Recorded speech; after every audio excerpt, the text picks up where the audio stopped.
On a vu quand on étudiait le chapitre 41, comment Joseph avait reçu la sagesse de Dieu de conseiller Pharaon, d'épargner le blé pour 7 années de famine qui devaient venir après les 7 années d'abondance.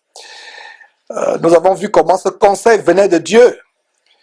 Et ce conseil qui venait de Dieu a des applications. On a vu comment ça a des applications dans nos vies aujourd'hui. Non seulement sur le plan physique, mais sur le plan spirituel. Et d'ailleurs, il y a un grand passage que j'aurais dû lire avec vous, Amos chapitre 8, versets 11 à 13, que je vais partager avec vous. Allons, tournons nos Bibles, lisons cela ensemble. Amos chapitre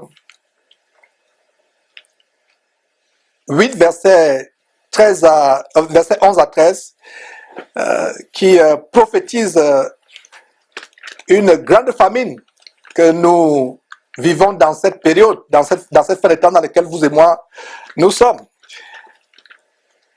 Voilà, donc Amos, mes frères, il y a les gens qui se demandent, mais où se trouve le livre d'Amos? Et ce serait une bonne chose de mémoriser les pages de la Bible, les livres de la Bible, pardon, pas les pages, les livres de la Bible. Donc vous avez Daniel, après Daniel vous avez Osée, après Osée vous avez Joël, après Joël vous avez Amos, mes frères et sœurs. Donc Amos au chapitre 8, on va voir ce que le Saint-Esprit donne comme prophétie. Voici, nous sommes au chapitre 11, voilà. Voici, les jours viennent, dit le Seigneur l'Éternel, où j'enverrai la famine dans le pays, non pas la disette du pain et la soif d'eau, mais la faim et la soif d'entendre les paroles de l'Éternel. Ils seront errants d'une mer à l'autre, du septentrion à l'orient. Ils iront ça et là pour entendre la parole de l'Éternel, et ils ne la trouveront pas. En ce jour, les belles jeunes filles et les jeunes hommes mourront de soif. Regardez très bien, restons sur ce passage, mes frères et sœurs. De quelle faim et soif il s'agit ici? De quel s'agit-il ici? La parole de Dieu précise de quelle faim et de quelle soif. La Bible dit, non pas la disette, au verset 11, non pas la disette du pain et la soif d'eau, mais la faim et la soif d'entendre les paroles de l'Éternel. Quel merveilleux verset qui résume les temps dans lesquels nous sommes aujourd'hui.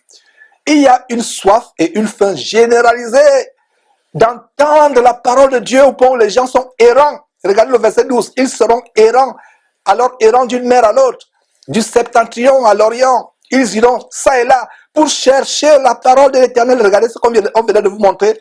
Ces 4 personnes qui sont mortes dans ce camp de concentration au Togo. C'est le cas avec Timi Joshua, il y a quelques années, où l'immeuble s'est effondré. Les gens vont ça et là, d'une mer à une autre mer, du nord au sud, de l'est à l'ouest. Ils errent, ils sont vagabonds. C'est pour cela que je parle souvent du vagabondage spirituel. Et bien de fois, quand votre frère Georges utilise des termes, on dit qu'il est radical. Mais d'où vient cette expression de nomadisme pastoral ou de vagabond d'église en église? Voilà la base scripturaire.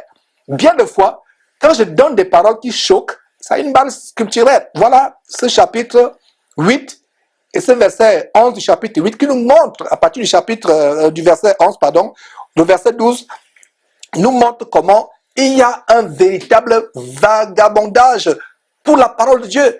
Les gens vont à gauche, à droite, ils ne trouvent pas la parole. Voici ce qui se passe aujourd'hui. Les gens font du nomadisme congrégationnel, vagabondage dénominationnel, ils vont d'église en église pour pouvoir trouver le vrai évangile de la repentance, l'évangile du salut, mais ils ne le trouvent pas. Ils ne le trouvent pas. Donc il faut de jeunes gens comme Joseph que Dieu a envoyé en Égypte. Il faut des jeunes gens que Dieu va aussi envoyer dans ces Égyptes dénominationnelles, dans ces Égyptes congrégationnelles pour apporter une solution à la famine du vrai évangile.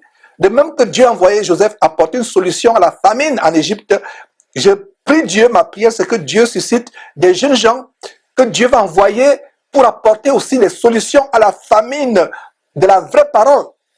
De la vraie parole.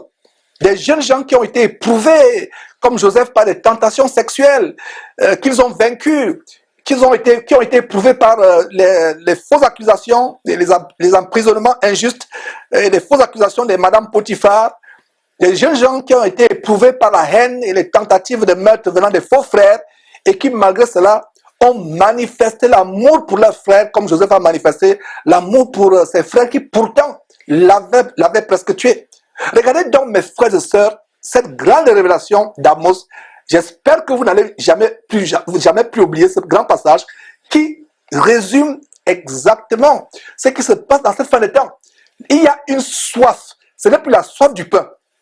Ce n'est plus la soif de la viande. Ce n'est plus la soif, n'est-ce pas, des aliments ou je vais dire la faim des aliments de la viande, la faim du pain ou la soif d'eau ou la soif des boissons.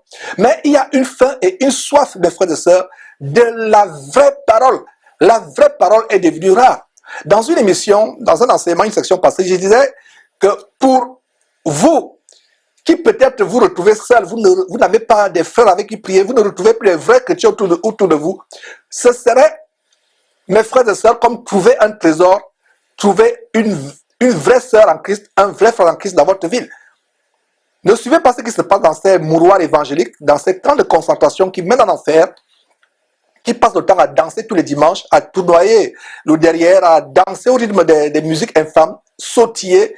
Ils sortent là, les habits mouillés par la sueur, ils disent qu'ils ont prié, que le Saint-Esprit s'est manifesté. C'est plutôt la chair, la carnalité qui s'est manifestée. Trouver de vrais chrétiens sera comme un trésor. Trouver le vrai évangile. Et c'est pour ça que nous devons être reconnaissants pour des chaînes comme Jésus-Christ TV. Nous nous attelons à donner le vrai évangile, chapitre et verset, ayant notre Bible ouverte devant vous. Voilà ce que nous attelons à faire. Donc, relisons Amos chapitre 8, très grand verset, mes frères et sœurs. Amos chapitre 8, verset 13, verset 11 à 13. Voici, les jours viennent. Voilà une merveilleuse prophétie. En même temps qu'elle est merveilleuse, elle est aussi terrifiante. Elle est merveilleuse parce que Dieu nous a montré d'avance par le prophète Amos ce qui se passerait dans la fin des temps. La soif et la faim du vrai évangile.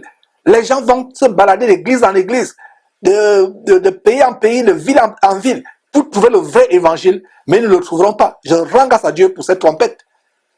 Jésus-Christ TV, où nous pouvons encore donner la vraie parole, le vrai évangile, ayant nos Bibles ouvertes, ayant la mentalité bérienne qui consiste sur la base de Actes chapitre 17 à examiner chaque jour la parole de Dieu pour voir si ce qu'on enseigne est exact. Faites emmagasiner ces vidéos. Il arrivera un temps où la parole de Dieu ne se retrouvera même pas sur Internet.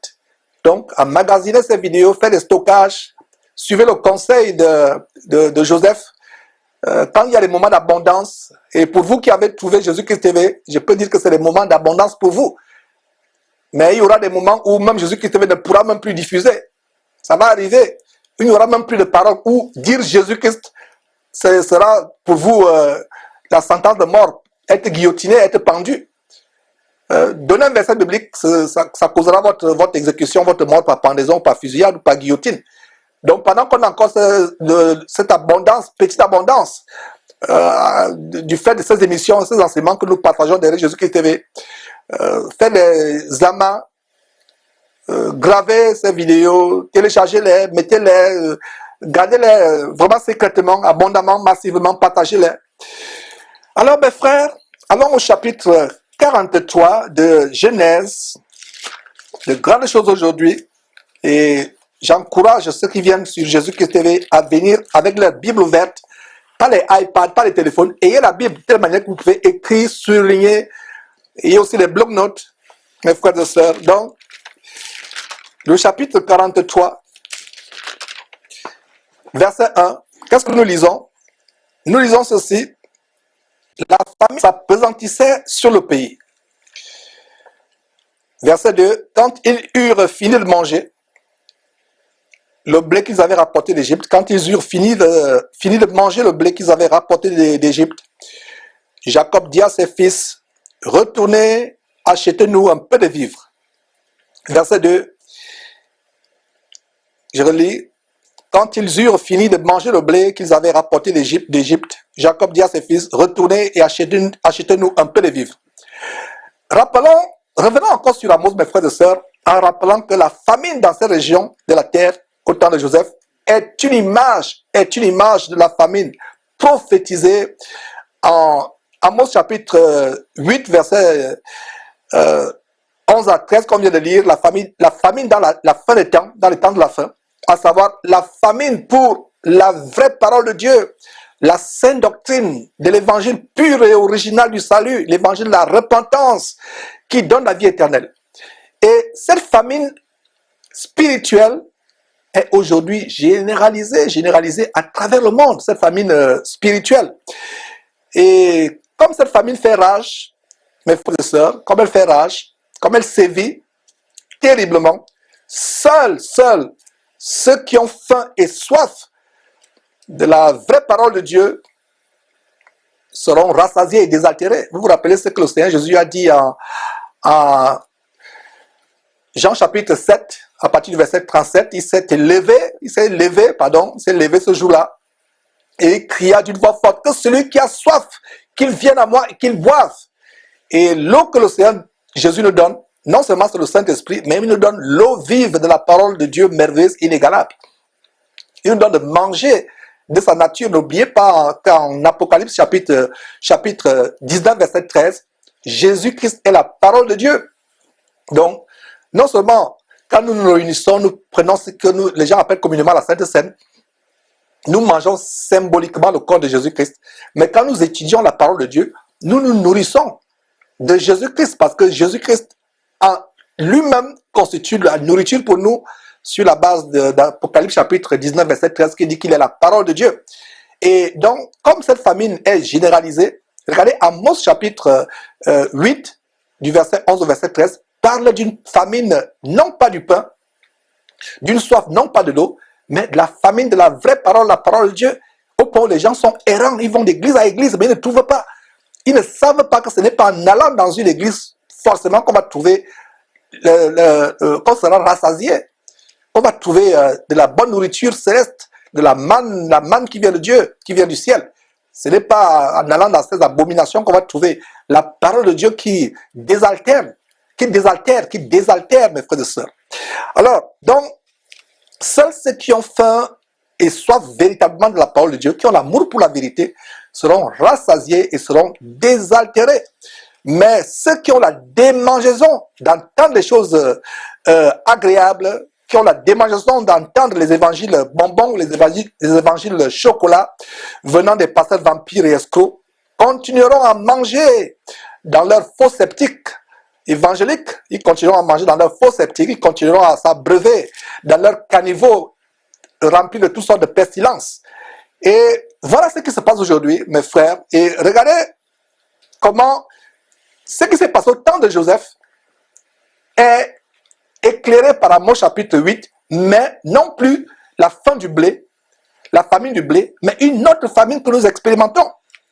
Et d'ailleurs, dans l'émission de samedi passé, il y a une semaine, jour pour jour, j'encourageais les jeunes gens qui ne sont pas encore mariés, qui n'ont pas encore des familles en charge, femmes ou enfants, et qui par conséquent ont le temps en abondance d'emmagasiner leur connaissance biblique en lisant abondamment la parole de Dieu. Parce qu'une fois mariés, ils auront une famine de temps pour lire la parole, pour lire la Bible et l'étudier. Et mes frères, gardez ces choses à cœur. Et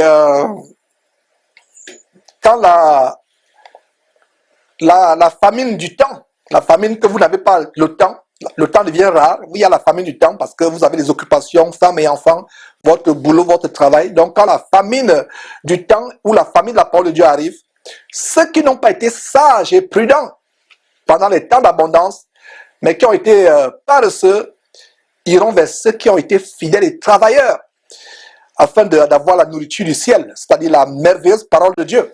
Regardez, rappelez-vous le Proverbe chapitre 6, verset 6, qui dit « Va vers la fourmi paresseuse, va vers la fourmi paresseuse. » Donc le temps viendra, mes frères et sœurs, comme je l'ai dit, où il n'y aura même pas de Bible. En ce temps, posséder la Bible serait comme posséder la cocaïne ou le chanvre indien. Il sera interdit de prêcher la parole de Dieu ou même de la lire. Donc ne vous limitez pas seulement à suivre ces enseignements, Mais téléchargez-les tous pour en faire des stocks, emmagasiner. Faisons comme Joseph pendant les années d'abondance. Lisons beaucoup la Bible pendant que nous avons encore le temps. Mémorisons-la si possible. Mémorisons-la si possible. Mon frère, ma soeur, imite Joseph qui emmagasinait fidèlement pendant les 7 années d'abondance le blé, car quand viendra la famine, la disette, c'est chez toi, mon frère, ma soeur, que les autres viendront se ravitailler, comme c'est vers Joseph, que les gens partout ailleurs venaient pour se ravitailler. Donc, lisons le verset 2 à nouveau.